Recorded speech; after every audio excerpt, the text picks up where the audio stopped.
제13장.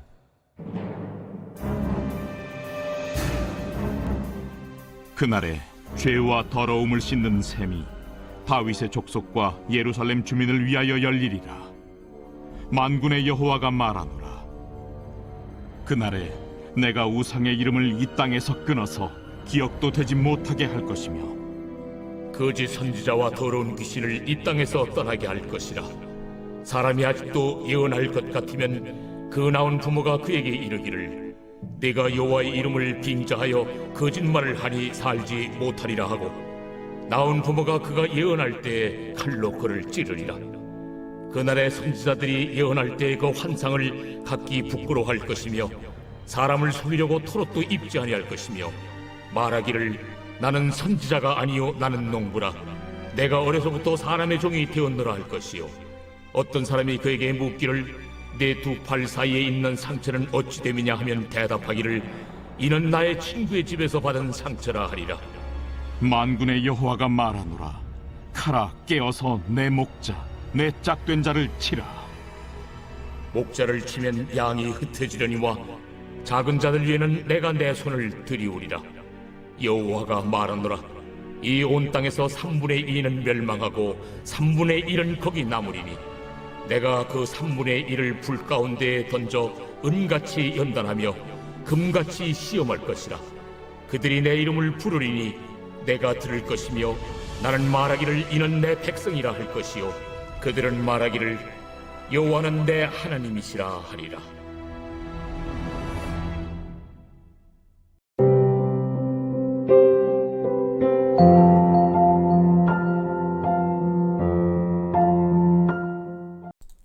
여러분 반갑습니다.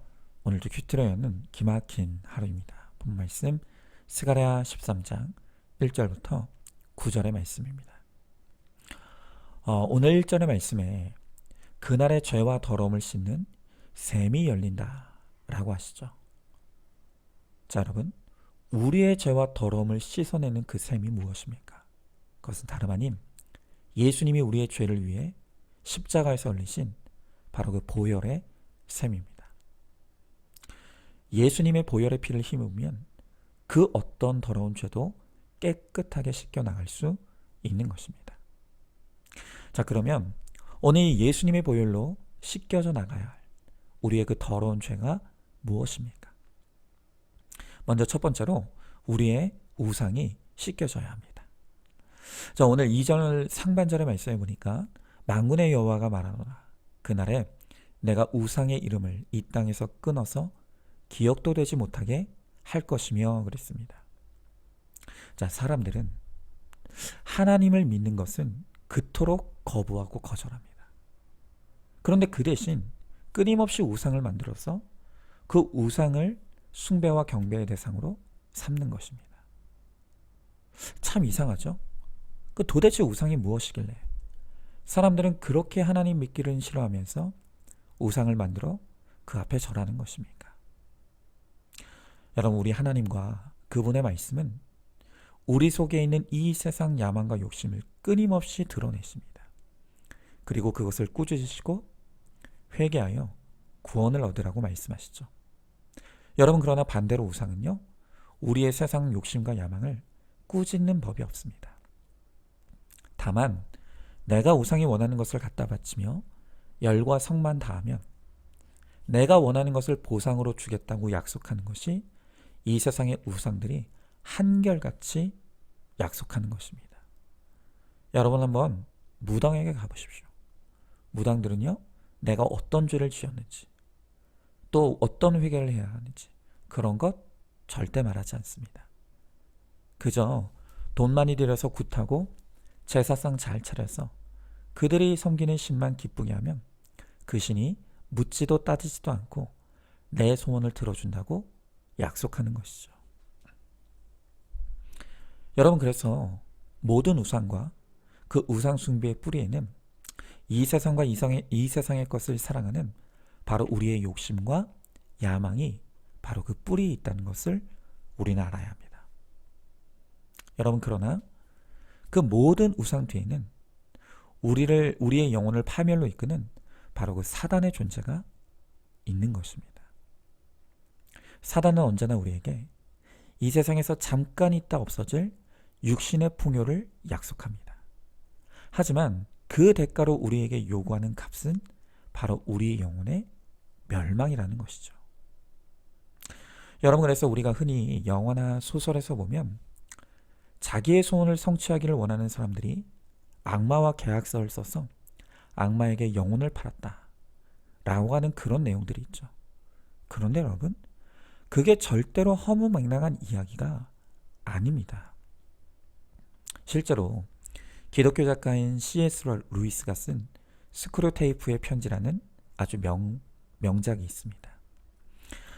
이 책을 제가 여러 번 소개한 적이 있는데요. 이 책은 삼촌 악마 스크루테이프가 조카 악마인 워무드에게 인간들을 파멸시킬 수 있는 방법에 대해 조언하는 그 31통의 편지로 구성된 소설입니다. 우리는 흔히 사탄은 인간에게 고통을 주는 존재라고 생각하죠. 그런데 이 책은요, 정반대의 이야기를 합니다. 거기에 보면 삼촌 마귀와 조카 마귀를 꾸짖으면서 말하기를 왜 인간에게 자꾸 고통을 주느냐는 것입니다. 그러면서 인간은 고통을 주면 자기 자신을 돌아보고 또 자기 뜻대로 일이 되지 않으면 인간은 본질을 돌아보는 성향이 있다는 것입니다. 그러니 정말로 인간을 파멸시키려면 고통을 주지 말고 그 사람이 원하는 것은 다 잘되게 도와주라는 것입니다.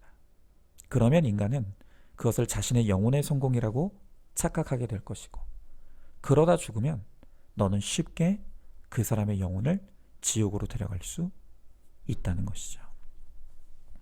여러분, 바로 이것입니다. 마귀는요, 우리에게 고통을 주는 것이 아니라 우리가 품은 세상 야망과 욕심을 응원하고 부추기고 심지어 그것을 이룰 수 있도록 도와줍니다. 그리고 그것을 통해 나 자신을 돌아보지 못하게 만들고 그저 나는 지금 잘 살고 있다고, 나는 잘 되고 있다고 착각하게 만들어서 결국 점점 예수와 멀어지게 만들어서 우리의 영혼을 파멸하게 만드는 것입니다. 여러분, 그러므로 우리는 분별을 해야 합니다. 내가, 내 남편이, 아내가, 그리고 내 자녀들이 하나님 없이도 세상에서 잘 나가고 잘 먹고 잘 살고 있다면 여러분, 그건 축복이 아니라 저주일 수 있다는 것을 반드시 알아야 합니다. 하나님이 없는 세상 형통은 하나님의 은혜가 아니라 마귀가 주는 일시적이고 위장된 형통일 뿐이라는 것, 그걸 깨달아야 합니다. 반대로 우리 인생의 고난이야말로 하나님이 나를 사랑하시기에 나를 세상에서 건져내시고 죄에서 돌이켜 구원하시기 위해 주신 바로 그 변장하고 찾아온 위장된 축복이라는 것을 우리는 알아야 합니다. 자, 한번 질문해 봅니다. 성공과 실패 중 무엇이 진짜 축복이라고 생각하십니까? 예수 없이 세상 성공과 출세 가도를 달리는 가족들을 보며 기뻐합니까? 애통합니까? 고난이야말로 하나님이 나에게 구원을 주시기 위해 허락하신 위장된 축복이라는 것을 깨닫고 있습니까? 자, 두 번째로 우리의 거짓이 씻겨져야 합니다. 자, 오늘 2절 하반절의 말씀에 보니까 거짓 선지자와 더러운 귀신을 이 땅에서 떠나가게 할 것이라 그랬습니다. 여러분, 제가 방금 읽은 이 2절 하반절부터 6절까지의 말씀은 거짓을 말하던 예언자들이 더 이상 예언하지 못하고 자신을 숨기게 된다고 합니다. 왜냐하면 이제는 그들의 거짓이 들통나서 더 이상 통하지 않기 때문입니다. 여러분, 이 거짓 선지자들은 잘 나갈 때는 자신을 과시하기 위해서 거짓말하고 또 거짓이 들통나자 이제는 자신을 감추기 위해서 거짓말을 합니다. 여러분, 이렇게 거짓된 사람은 평생을 변명과 위장으로 살아갑니다. 거짓은요, 또 다른 거짓을 낳게 마련입니다. 거짓된 사람은 자신의 거짓을 감추기 위해 끊임없이 거짓말을 하게 되는 것입니다. 그러면서 점점 진실과 생명으로부터 멀어져 멸망으로 가는 것이죠. 여러분, 그러므로 우리가 거짓을 끊어내는 단 한 가지 방법은 내가 거짓된 인생임을 인정하고 내 속에 거짓된 것을 드러내어 고백하고 회개하는 것입니다. 바로 그것만이 우리의 거짓을 끊어내고 진실의 사람으로 변화되어 생명을 얻는 길인 것이죠. 어제자 큐티인에 실린 강영창 성도님의 간증의 내용입니다. 혹시 안 읽어본 분들을 위해서 제가 한번 소개해 드리겠습니다. 이 성도님은 결혼한 지 10년이 넘어가는 동안 아내는 자신에게 숨기는 일이 없었는데 자신은 거짓과 음란 등 부끄러운 죄뿐만이 아니라 부모님, 회사 동료, 친구들 간에 있었던 사소한 일도 아내에게는 잘 이야기하지 않았다고 합니다. 게다가 본가의 문제도 아내에게 솔직하게 이야기하는 법이 없었습니다. 그런데 이런 일이 반복되면서 아내와 어머니 사이에 오해가 쌓이면서 고부간의 갈등이 깊어졌고 결국 관계가 단절되는 일까지 벌어지고 만 것입니다. 하지만 이 사이에서 스트레스를 겪는 남편을 불쌍히 여긴 아내가 먼저 시부모님께 화해의 손길을 내밀어서 가까스로 관계 복원은 됐지만 여전히 자신은 아내에게 이 본가의 이야기를 숨기는 것이 많다고 합니다. 이렇게 감추는 것이 많고 숨기는 것이 많은 남편에 대해 아내는 이렇게 말한다고 합니다. 당신은 착한 얼굴을 하고 있지만 속에는 구렁이가 100마리도 넘게 있는 것 같아. 그러면서 오늘 성도님은 이것이 바로 제 안에 있는 불살라져야 할 거짓된 영이고 이 거짓을 회개하고 돌이켜서 진정한 화평이 오기를 기도한다고 고백합니다. 여러분은 어떻습니까? 여러분들에게도 여전히 겉과 속이 다른 거짓들이 많지 않습니까?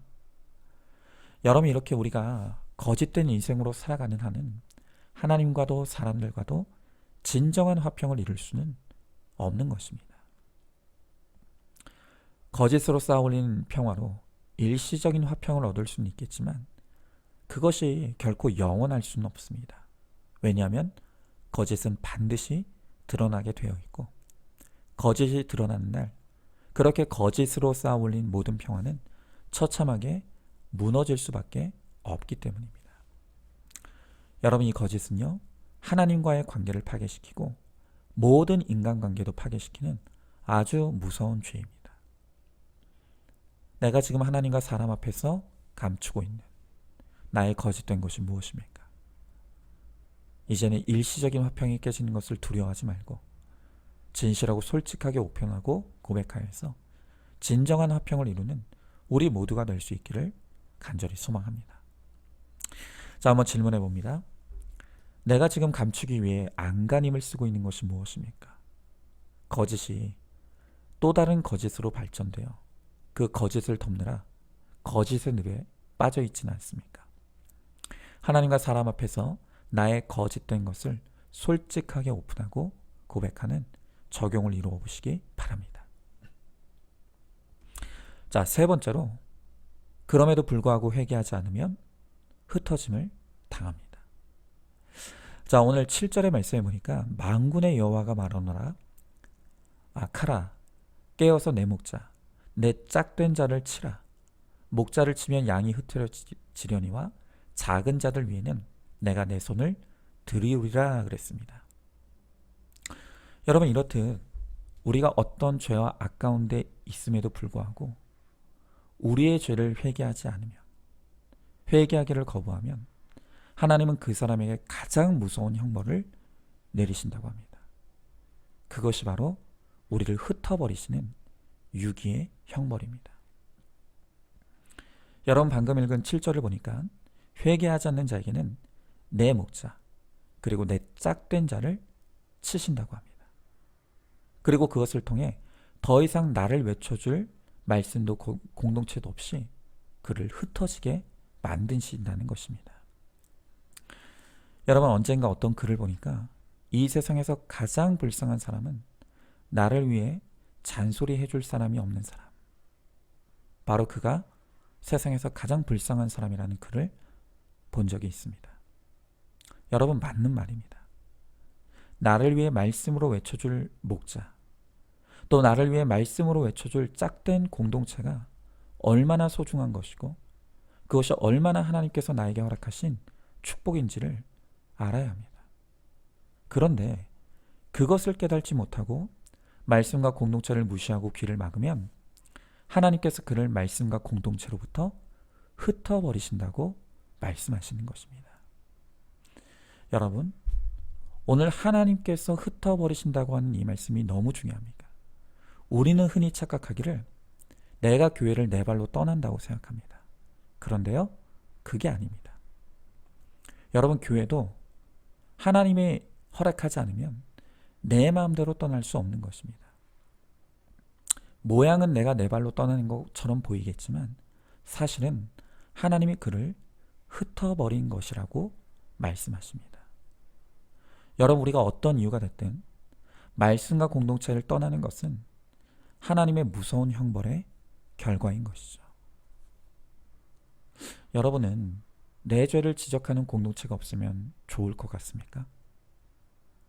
공동체가 싫다고 공동체를 떠나면 거기에는 자유가 나를 기다리는 것이 아니라 영적 방황이 나를 기다리고 있다는 것을 우리가 반드시 알아야 합니다.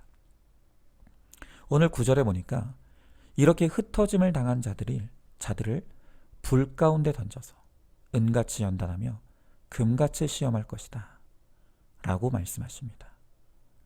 여러분, 물론 택자는 흩어지는 고통 가운데서도 주님이 그를 붙드셔서 다시 연단 가운데 돌아오게 하시고 구원을 해내십니다. 여러분, 그러나 그렇게 흩어진 자리에서 다시 돌아오기까지는 불에 태워지는 것 같은 고통과 연단이 있다는 것입니다. 여러분, 어떻습니까? 비록 들을 때는 아프고 괴롭지만 나의 죄와 더러운 것들을 드러내어 주는 이 구속사의 말씀을 사랑하십니까? 또한 나의 거룩을 위해 말씀으로 권면해주고 지적해주는 공동체를 귀히 여기고 있습니까? 아니면 말씀과 공동체를 무시하고 가볍게 여기면서 떠나려고 하고 있지는 않습니까? 여러분, 다시 말씀드립니다. 성경은 내가 떠나는 것이 아니라 하나님이 흩어지게 하신다고 분명히 말씀하십니다. 내가 말씀과 공동체를 귀히 여기지 않기에 하나님이 그를 흩어지게 하셔서 버려지는 고통 가운데 두신다는 것입니다. 여러분, 이러한 영적 고통을 통과해서라도 구원을 얻어야 될 사람이 분명히 있습니다. 그러나 그 길은 너무 멀고 험합니다. 그러하기에 구속사의 말씀과 공동체를 귀히 여기고 사랑하고 또 공동체에 붙어만 있는 믿음으로 어떤 불같은 연단과 시험 가운데서도 공동체와 함께 이기고 승리하여서 거룩을 이루는 저와 여러분, 우리 모두가 될 수 있기를 주님의 이름으로 간절히 축복합니다. 자, 오늘도 4월 26일 보석상자입니다. 나의 해달별이 떨어지는 사건이 예수님이 오시는 사건입니다. 내가 의롭다고 착각하고 있을 때 주님은 내 믿음의 현주소를 묻는 사건을 허락하십니다. 내가 억울한 일을 당하는 것 같아도 주님은 내 죄가 아니라 내 죄의 중대함을 보라고 하십니다. 아멘. 우리 함께 기도하겠습니다. 하나님, 감사합니다. 오늘 주님께서 그날에 샘을 여셔서 우리의 더러운 죄들을 깨끗하게 해주시겠다고 약속해 주십니다. 주님, 예수님의 보혈의 피를 힘입어야 우리의 모든 죄가 씻겨나갑니다. 그러하기에 우리가 말씀과 공동체에 묶여 날마다 십자가 앞으로 나아갈 때 우리가 비로소 거룩을 이루고 또한 승리를 이룰 수 있다고 말씀하십니다. 하나님, 그러나 여전히 우리 안에는 우리의 죄를 회개하려고 하기보다는 죄를 감추고 포장하고 가리며 또한 내 죄를 지적하는 말씀과 공동체를 멀리하고자 하는 우리의 악과제가 있음을 이 시간 회개합니다. 주님, 우리가 더 이상 이 세상의 거짓된 것에 휘둘리지 않게 하시고 이제 말씀과 공동체에 딱 붙어 함께 감으로 공동체와 함께 회개를 이루며 거룩을 이루므로 결국 하나님의 나라의 주인공이 되는 우리 모두가 되게 하여 주시옵소서. 믿사오며 사랑이 많으신 우리 예수님 이름 받들어 기도드리옵나이다. 아멘. 오늘도 큐티로 기막힌 하루를 살아내는 하늘가족 공동체 우리 모든 성도님 되시기를 주님의 이름으로 축복합니다.